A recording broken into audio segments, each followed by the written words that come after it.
Hello everyone, I hope you all are doing good.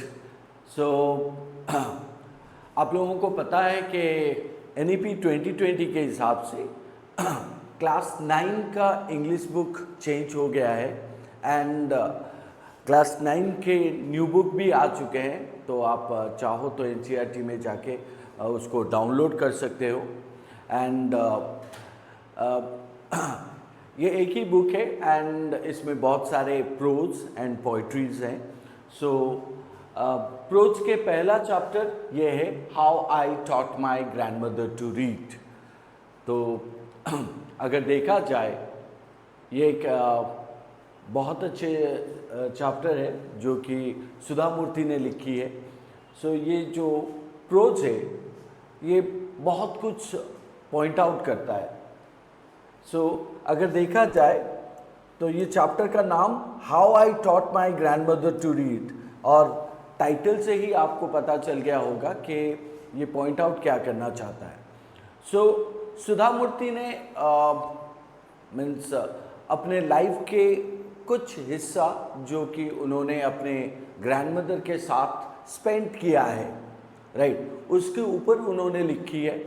तो जहाँ पे वो पॉइंट आउट करते हैं कि एजुकेशन कितना ज़रूरी है, मीन्स हर एक इंडिविजुअल के लिए, है कि नहीं।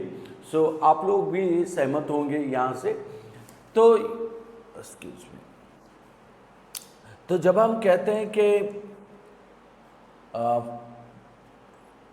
एजुकेशन, तो पहले हम चलते हैं यहाँ पे कुछ रिफ्लेक्ट एंड रेस्पॉन्ड क्वेश्चंस हैं जिसके ऊपर हम डिस्कस करेंगे।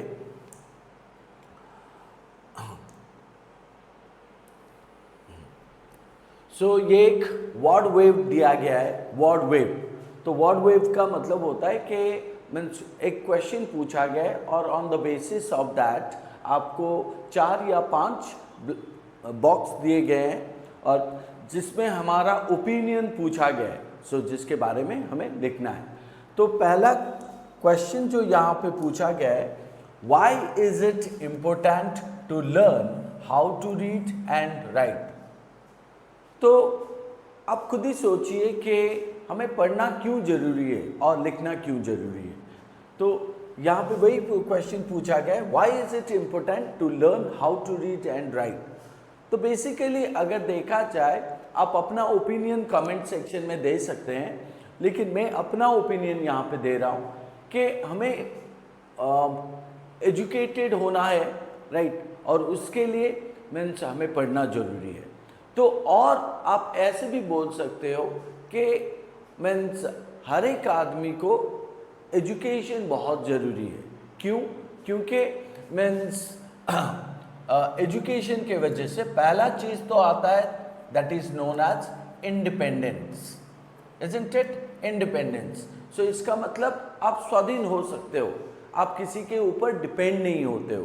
तो आप पूरा मीन्स कोई एक चीज़ अगर अखबार में आता है तो आप उसको पढ़ सकते हो, और मीन्स किसी को चाहे तो आप पढ़ा सकते हो भी, ठीक है। सो पहला चीज़ तो है इंडिपेंडेंस। दूसरा चीज़ मीन्स आप सोसाइटी के बारे में भी बहुत कुछ जान सकते हो, ठीक है कि नहीं। अगर आप थोड़ा सा नॉलेजेबल हो, थोड़ा सा एजुकेशन आपने पढ़ा है, सो और आप मीन्स अच्छा खासा रीडिंग कर सकते हो, अच्छा खासा राइटिंग कर सकते हो, तो आप क्या कर सकते हो ना, सोसाइटी में क्या हो रहा है क्या नहीं हो रहा है उसके बारे में आप जान सकते हो। पहला चीज़ तो आप इंडिपेंडेंस हो सकते हो, दूसरा चीज़ आप सोसाइटी के बारे में जान सकते हो, तीसरा चीज़ अगर मैं ये कहूँ तो आप किसी को एजुकेटेड भी कर सकते हो, किसी को एजुकेटेड, इसका मतलब आप किसी को टीचिंग भी दे सकते हो, किसी को पढ़ा सकते हो, किसी को बता सकते हो कि एजुकेशन का इम्पोर्टेंस क्या है, ठीक है। तो एंड चौथा जो चीज़ है दैट इज़ नोन एज कि मीन्स पढ़ना और लिखना, राइट, जो कि एक नेसेसिटी है कि नहीं, नेसेसिटी है। एंड अगर देखा जाए मीन्स आप ये कह सकते हो कोई एप्लीकेशन लिखना है, कोई लेटर लिखना है, तो उस चीज़ के लिए आपको थोड़ा बहुत तो मीन्स हर एक चीज़ के ऊपर नॉलेज होना चाहिए, और उसके लिए आपको मीन्स पहले से लेके मीन्स जो हमारा प्राइमरी और बेसिक लेवल है उसको कंप्लीट करना चाहिए, सो दैट आप हर एक चीज़ के बारे में जान सको। फाइन, तो ये मेरा ओपिनियन है, आप अपना ओपिनियन कमेंट सेक्शन में दे सकते हो, ठीक है। तो चलिए उसके बाद आपको यहाँ पे सेकंड पार्ट में पूछा गया है, read the questions given below and share your answers with your classmates and teacher. तो ये जब आप क्लास में करते हो वहाँ पे आप अपना ओपिनियन और अपना आंसर्स शेयर कर सकते हो अपने क्लासमेट्स के साथ एंड टीचर, और यहाँ पे भी आप चाहो तो आप अपना मीन्स ओपिनियन शेयर कर सकते हो। लेकिन यहाँ पे पहले जो क्वेश्चन पूछा गया उसके बारे में देखते हैं। पहला क्वेश्चन क्या है? पहला क्वेश्चन यहाँ पे दिया गया है, मीन्स विच लैंग्वेज और languages do your grand parents और एल्डरली रिलेटिव्स स्पीक, ठीक है कि नहीं। कौन सा लैंग्वेज, विच क्या पॉइंट आउट करता है, विच पॉइंट आउट करता है चॉइस, कि आपके जो ग्रैंड पेरेंट्स हैं या तो आपके जो एल्डरली रिलेटिव्स हैं वो कौन से लैंग्वेज में कहते हैं और कौन से लैंग्वेज बोलते हैं। तो आप बोल सकते हो कि आपके मदर टंग, जैसे कि हमारा मदर टंग उड़िया है, तो उस हिसाब से हमारा नेशनल लैंग्वेज हिंदी है, तो उस हिसाब से सबका अपना अपना मदर टंग है। तो हो सकता है ग्रैंड पेरेंट्स या तो एल्डरली पीपल वो लैंग्वेज यूज करते होंगे, ठीक है। तो मैं यहाँ पे लिख सकता हूँ उड़िया, ठीक है। उसके अलावा मीन्स अगर मैं यहाँ पे ये कहूँ कि कुछ ग्रैंड पेरेंट्स हैं, एल्डरली हैं, जो कि मीन्स हिंदी भी बोलते हैं, ठीक है कि नहीं। बट उनको हर एक लैंग्वेज के ऊपर नॉलेज होना चाहिए या नहीं होना चाहिए, तो वो आपको मीन्स हर एक लैंग्वेज, मतलब यहाँ पे अगर देखा जाए तो हमारा मदर टंग है और हमारा मीन्स सेकेंड लैंग्वेज है एंड थर्ड लैंग्वेज है। तो ज़्यादातर रूरल एरियाज में मीन्स ओमेन और called as a grand parents और एल्डरली पेरेंट्स को उसके ऊपर उतना आइडिया नहीं होता है, वो एक ही लैंग्वेज के बेसिस पे कम्युनिकेट करते हैं, या तो मीन्स उनका मीन्स बातचीत होता रहता है। दूसरा क्वेश्चन यहाँ पे पूछा गया है, हाउ डू दे स्पेंड। दे यहाँ पे किसको रेफर किया गया है? दे रेफर किया गया है ग्रैंड पेरेंट्स, ठीक है। हाउ डू ग्रैंड पेरेंट्स और elderly people, how do grand parents और elderly people spend their time. Obviously अगर मैं ये कहूँ, जो ग्रैंड पेरेंट्स एजेड हो जाते हैं, जिनका एज 80 अबव होता है या तो 70 और 60 अबव होता है, तो वो अपना टाइम कैसे स्पेंड करते हैं। तो हमें पता है कि वो अगर देखा जाए शहर में लोग क्या करते हैं, जो एजेड लोग होते हैं, ग्रैंड पेरेंट्स होते हैं, एल्डरली पीपल होते हैं, वो अपना टाइम स्पेंड करते हैं, बाहर थोड़ा घूमने जाते हैं, या तो मार्केटिंग करते हैं, या तो कुछ किताबें लेके फ्री टाइम में पढ़ते रहते हैं, या तो न्यूज़पेपर पढ़ते रहते हैं, ठीक है कि नहीं। उस हिसाब से गांव में भी बहुत सारे ओल्ड एज पीपल हैं जो कि, और एल्डरली पीपल हैं जो कि मीन्स अपने बराबर के लोगों के साथ मीन्स कोई भी कमेटी हो या कोई भी मीन्स स्टेज हो, वहाँ पे बैठ के बातचीत करते रहते हैं। तो यहाँ पे हम कह सकते हैं कि हमारे एक्सपीरियंस के हिसाब से और मेरे एक्सपीरियंस के हिसाब से हमारे जो ग्रैंड पेरेंट्स हैं वो ज़्यादातर टाइम अपना पढ़ाई में बिताते हैं, क्योंकि वो नॉलेजेबल हैं, एंड उसके लिए मीन्स वो क्या करते हैं, हर दिन के न्यूज़पेपर को पढ़ते रहते हैं, ठीक है। तो दूसरा क्वेश्चन यहाँ पे पूछा गया है, how do you spend time with them. तो अगर यहाँ पे देखा जाए हमारा जो जनरेशन है वो जनरेशन तो बहुत ही डिफरेंट है। कैसे डिफरेंट है? क्योंकि मीन्स आप अगर देखोगे हमारा जो बिजी शेड्यूल है और हमारा जिस हिसाब से हम लाइफ को जी रहे हैं, हमारा अपनों के पास टाइम नहीं होता है स्पेंड करने के लिए। लेकिन अगर देखा जाए ग्रैंड पेरेंट्स का ज़्यादातर टाइम किसके साथ स्पेंड होता है? ग्रैंड चिल्ड्रेन के साथ। तो उस हिसाब से अगर देखा जाए मीन्स हमारे जो ग्रैंड चिल्ड्रेन हैं वो मीन्स जब पढ़ने बैठते हैं तो ग्रैंड पेरेंट्स कोशिश करते हैं उनके पास बैठें और उनको पढ़ाएं, राइट। लेकिन प्रॉब्लम ये होता है कि उनको थोड़ी बहुत समझ मीन्स डिफरेंट सब्जेक्ट के ऊपर होता है कि नहीं। तो अगर वो उतना नॉलेजेबल होते तो वो क्या कर सकते थे ना, ग्रैंड चिल्ड्रेन को अच्छा खासा पढ़ा सकते थे। तो फिर भी अगर हम कहें how do you spend time with them as a grand child of my grand parents, मैं क्या करता रहता हूँ, उनके साथ बैठता हूँ, उनके साथ बातें करता रहता हूँ और मीन्स वो मुझे पुराने उनके टाइम पे जो होता रहता था कल्चर या तो ट्रेडिशन उसके बारे में बताते थे, ठीक है। सो एंड कभी कभी मैं भी उनको हेल्प करता था, मीन्स कोई न्यूज़पेपर में अगर कोई इन्फॉर्मेशन आता है तो जो कि बहुत इंटरेस्टिंग होता है या तो कोई स्टोरी होता है जो कि मीन्स इंग्लिश लैंग्वेज में लिखा गया है तो मैं उनको क्या करता था, हिंदी में समझाता था या तो उड़िया में समझाता था, राइट। सो उस हिसाब से करके हम क्या करते हैं, अपना टाइम स्पेंड करते हैं, ग्रैंड पेरेंट्स के साथ बाहर जाते हैं, ग्रैंड पेरेंट्स के बारे में सुनते रहते हैं, ग्रैंड पेरेंट्स अपने टाइम पे क्या करते हैं क्या नहीं करते हैं वो हमारे साथ शेयर करते हैं और हम उनको अच्छे तरीके से सुनते हैं। और मीन्स कभी कभी हम उनको मीन्स जो इंटरेस्टिंग स्टोरी होता है जो कि अलग लैंग्वेज में लिखा जाता है तो वो अगर पढ़ नहीं पाते हैं हम उनको पढ़ा के और उनके लैंग्वेज में समझाने की कोशिश करते हैं, ठीक है। तो ये हमारा सेकंड क्वेश्चन का आंसर मिला।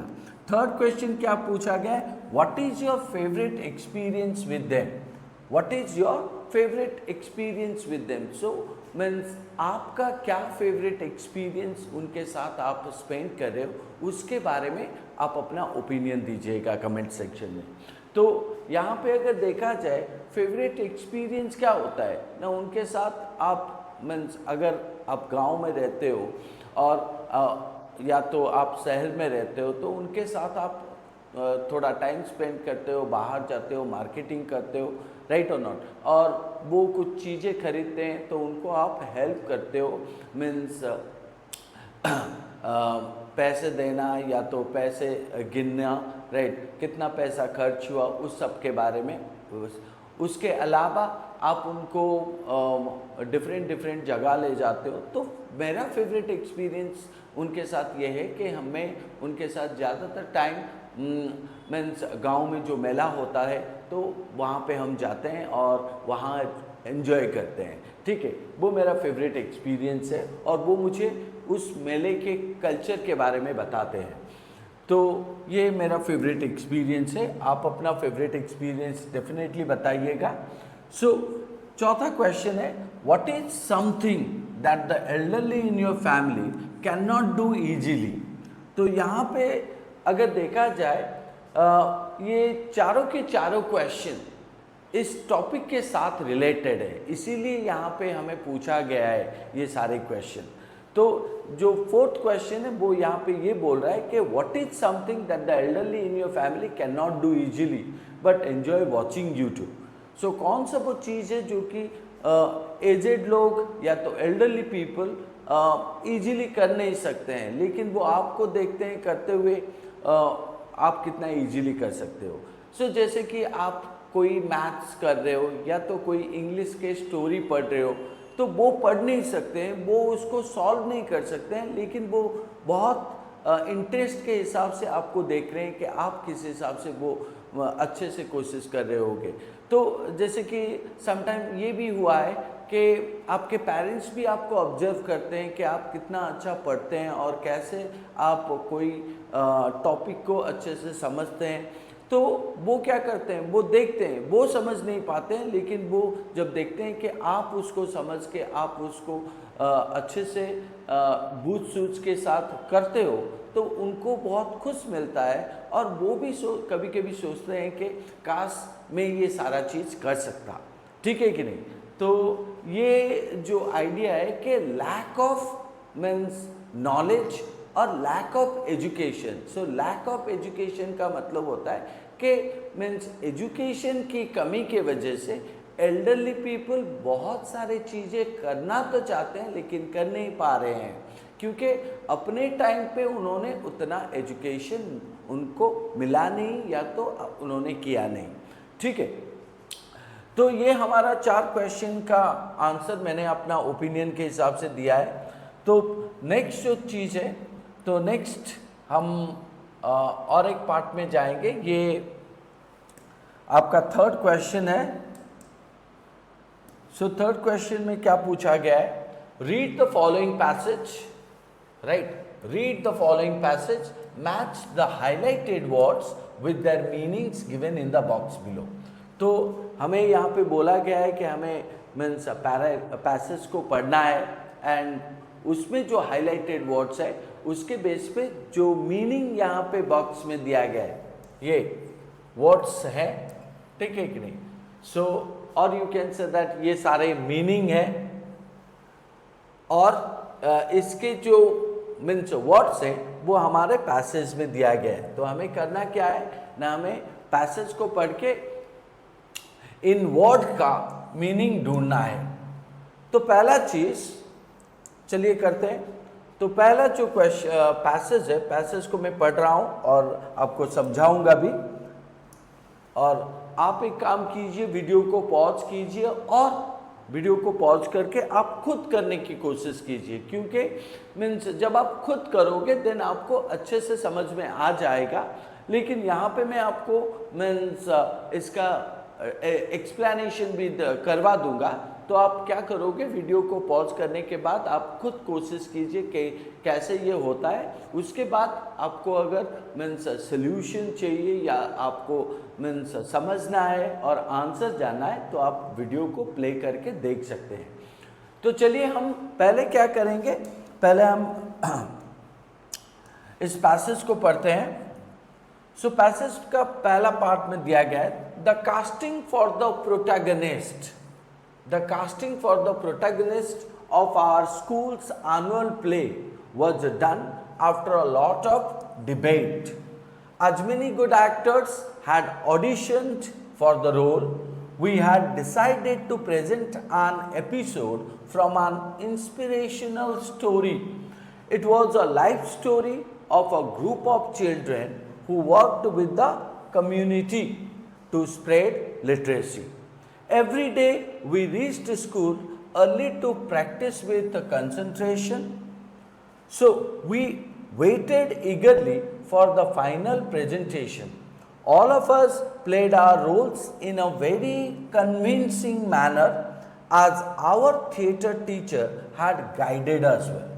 तो यहाँ पे ये कहा गया है कि कास्टिंग, कास्टिंग कहाँ पे यूज होता है ना, कास्टिंग जब आप कोई एक रोल प्ले करते हो कोई एक ड्रामा में, तो यहाँ पे कहा गया है कि रोल प्ले करने के लिए कौन सा रोल, प्रोटैगनिस्ट। सो प्रोटैगनिस्ट कहाँ पे यूज होता है, आप सबको पता होगा।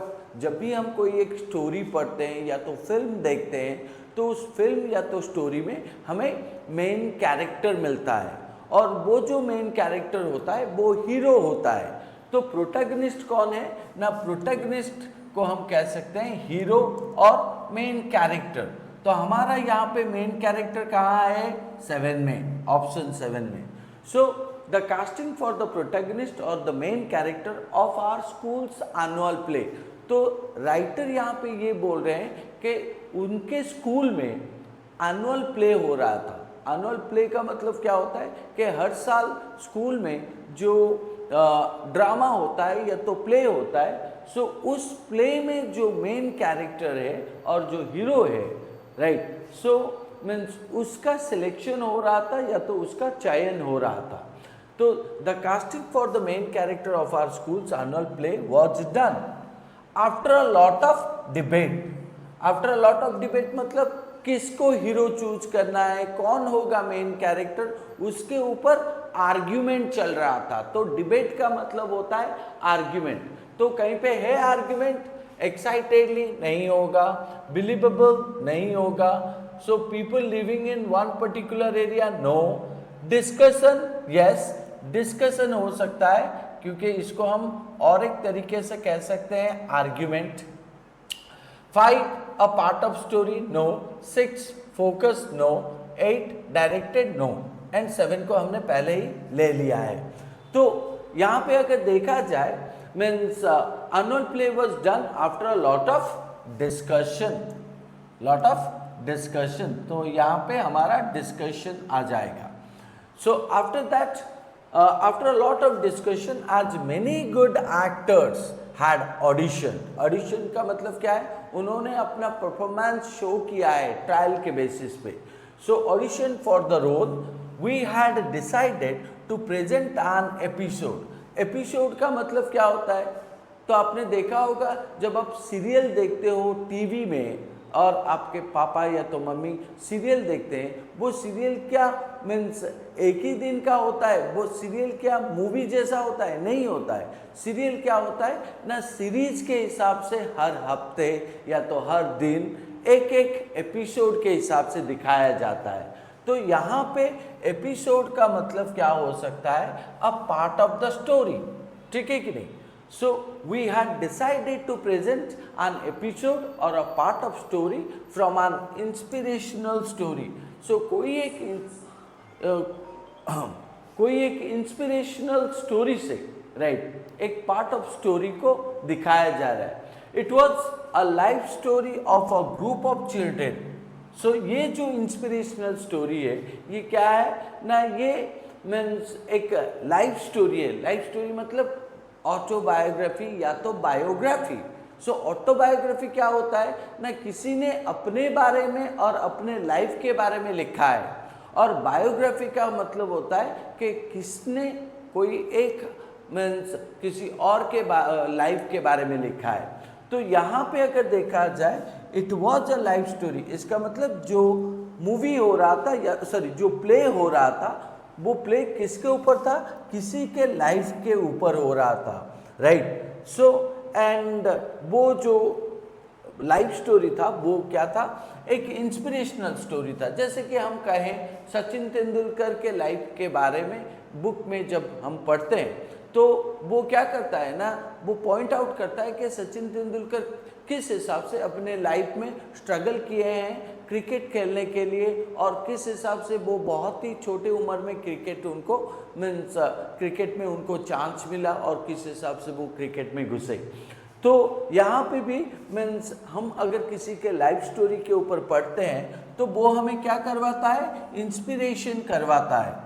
तो यहाँ पे भी वही, it was a life story of a group of children who worked with the community. और ये जो लाइफ स्टोरी है वो किसके ऊपर है ना, कुछ बच्चों के ऊपर है। और वो बच्चे मीन्स कोई एक कम्युनिटी में काम करते हैं। सो कम्युनिटी का मतलब क्या होता है कि कम्युनिटी का मतलब होता है एक पर्टिकुलर एरिया।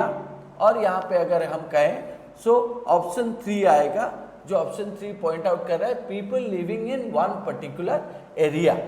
तो ये कम्युनिटी को रेफर करता है कि आप मीन्स जिस जगह में रहते हैं, जिस कॉलोनी में रहते हैं, तो वो एक पर्टिकुलर कम्युनिटी है क्योंकि वहाँ पे कुछ लोग रहते हैं मिलके, ठीक है। सो यहाँ पे कम्युनिटी किसको रेफर करेगा? People living in one particular area to spread literacy.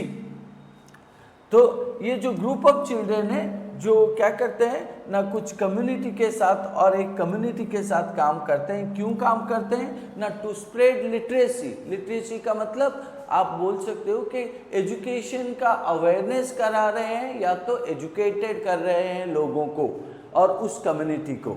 And every day we reached school early to practice with concentration. So and यहाँ पे ये भी कहा जा रहा है कि हर दिन हमें क्या करना पड़ता था? हमें स्कूल जाना पड़ता था जल्दी जल्दी। और मीन्स जो टाइम स्कूल में था उस टाइम से पहले हमें स्कूल जाना पड़ता था। क्यों जाना पड़ता था ना? To practice with concentration. So concentration का मतलब क्या होता है? सो कंसंट्रेशन का मतलब आपका होता है फोकस। आप फोकस के साथ आपको कोई एक चीज पढ़ना पड़ता था। सो एंड यहाँ पे वही चीज कहा गया है, we waited eagerly for the final presentation. So eagerly का मतलब क्या होता है? ईगरली का मतलब होता है एक्साइटेडली, है कि नहीं? ईगरली का मतलब कीनली और एक्साइटेडली, मतलब बहुत इंटरेस्ट के साथ हमें क्या करना पड़ता था ना, हमें वेट करना पड़ता था फाइनल प्रेजेंटेशन के लिए। फाइनल प्रेजेंटेशन किस में ना,